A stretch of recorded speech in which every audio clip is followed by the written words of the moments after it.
Hey everyone, it's Verity here and welcome back to my channel. For today's card, I've created a love themed card. It's great for Valentine's Day, just coming up, but also can be used for any other romantic occasion. There's no stamping on this card and I don't think I've done a card without any stamping in quite a long time. So to take this card up a notch, I'm showing you 3 ways to step up your die cuts. First of all, we need to create the background using the New grid stencil and some Distress Oxides. To apply the ink through the stencil, I used a blending tool and micropore tape. The micropore tape allows you to mask over strips of the stencil to colour block. I started with spun sugar on the outside, then I applied abandoned coral, and then the last stripe down the middle, which was a wider stripe, I applied with candied apple. The fun part of the stencil is always the reveal when you take it off. It never gets old. For the sentiment, I used the Mega Love die from New and die cut this out of the white cardstock 3 times. I then adhered them together with liquid glue. This creates a dimensional die cut sentiment. When placed over the stenciled background, the die cut didn't pop as much as I wanted it to. So to take the die cut up a notch, I'm creating a faux metal sentiment with some metallic heat embossing. To do this, I pressed the sentiment into my Wow embossing pad and then covered this with Wow metallic gold, rich pale powder. I love this colour of gold and I always reach for it as it's such a lovely colour when it's heat set. Once heat set, I repeated this around 2 to 3 times to get a good coverage and a smooth look. This thickens the die cut up, making it look more like a metal embellishment. You don't have to do it 2 to 3 times, you can stick with the first layer of embossing, but I love to get that smooth look which adding several layers helps achieve.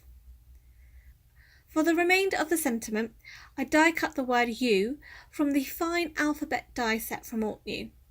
I did originally cut the letters out 3 times, thinking again that I was going to layer this die cut up, but instead I changed my mind and planned to faux mount it onto the card instead, and that gave it its dimension. Before assembling the card, I decided to create a few little die cut embellishments. I used the Love Letters die from New, which has a series of small heart dies of varying sizes. To make the embellishments match the colour of the background, I created my own cardstock with the Distress Oxides of the colours I used for the stencil background. So using the blending tool again with some scrap white card, I applied the 3 colours of ink to the card. I was then able to cut out a variety of hearts from the cardstock different sizes and of different colours, and this allowed them to coordinate with the background. To bring more of the gold into the remainder of the card, I also created a gold embossed cardstock, and I did this by wiping the card onto my embossing pad, then covering with the same gold embossing powder and heat setting, giving me gold cardstock to die cut from which matched the sentiment. So to assemble the card, I added foam to the back of the panel and used liquid glue to adhere the card. I prefer using liquid glue at this point as it gives me a little time to straighten the panel on the base if I have adhered it wonky, which often happens.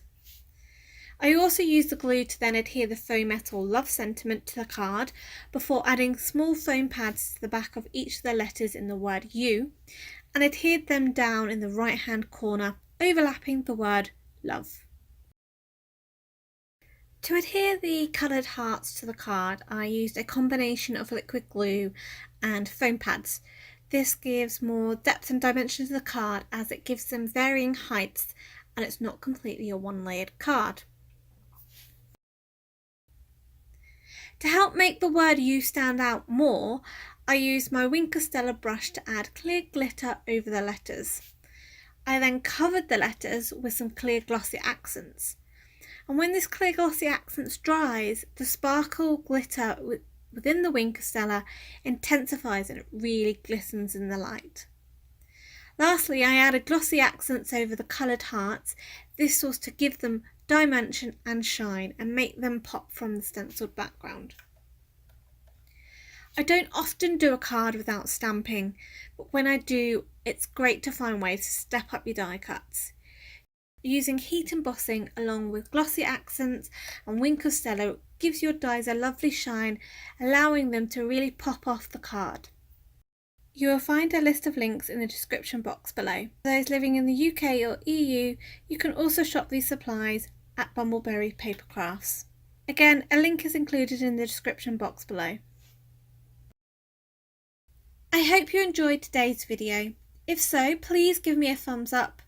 Also, if you're not a subscriber, I would love it if you could subscribe to my channel. And don't forget to hit that notification bell so you'll be notified when my next video is up. Until next time, happy crafting!